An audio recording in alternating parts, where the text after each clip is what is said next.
It's quite common for an aspiring writer to be afraid that they don't have the knowledge in them to write a book. A fear of judgment or lack of confidence in one's own abilities are the primary reasons, which may be bolstered by feelings of being overwhelmed by the amount of work involved, or a lack of understanding of the subject matter or translating it to the written word. Or even worse, they may feel that they don't deserve to be an author. It's quite a lonely job of work, which is why many writers are generally shy and introverted, and living almost in the shadows with their inner critics. They are also considered by some to live just outside the social norm, and are sometimes even mocked or patronized rather than engaged in related conversation with, if there is no real curiosity. Suffice to say, some people just glaze over, and desperately look around for a conversational escape. Most people are afraid to ask questions. It's just easier to pat them on the head and say, "Well done you," and then move on as swiftly as possible. At the other end of the confidence scale are the book editors, who are responsible to the publishers for evaluating a manuscript, either accepting or rejecting it, rewriting, correcting spelling and grammar, researching, and fact-checking. How does the would-be writer feel when the work they have been doing for months, or even years, is in the hands of a complete stranger who, after reading almost all of the first page, may simply consign it to the rejection pile? Rejection hurts, but believe it or not, we've all got our big boys pants on, and we don't mind it if someone doesn't like what we've written. We know it's tough, and we know that we've got more to learn. There is a lot of competition out there, and even if our writing doesn't meet the criteria for one publisher, it doesn't follow it won't fall into what the next publisher is looking for.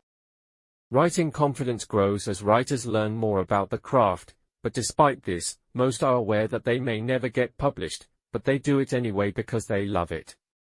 Perhaps the seeds were set in earlier years by our teachers, our colleagues, or even by family and friends.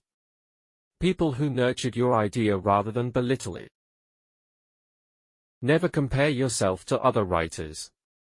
Everyone has a different style of approach to writing, but know that some of the best writers in the world, such as Mark Twain, Maya Angelou, or H.G. Wells, didn't have a degree, or any relevant equivalent, and while an undergraduate or postgraduate degree in a relevant subject can help individuals stand out, many successful writers have built their careers without any formal education or credentials. Write with conviction. You'll be doing a great disservice to yourself if you write when your heart is not in it. It will show in its lack of depth and detail.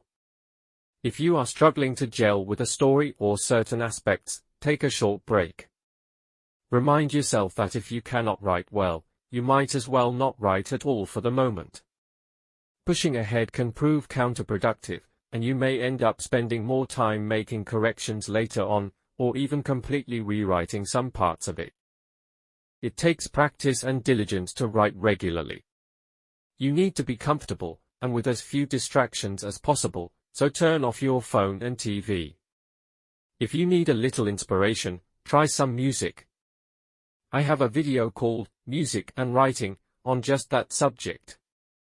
It all helps to get your thoughts moving and can help you come up with new ideas or to forge ahead with your existing work. You will soon identify certain blocks of time during the day or at night that are the most conducive to your creative writing. Make those times a habit for your work, even if they may be somewhat unsociable.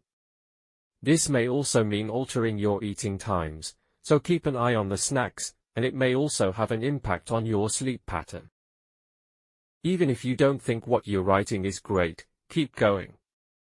You can always go back and change it later. If you are struggling with writer's block, have a look at my video on that subject. No one writes a perfect draft on the first try.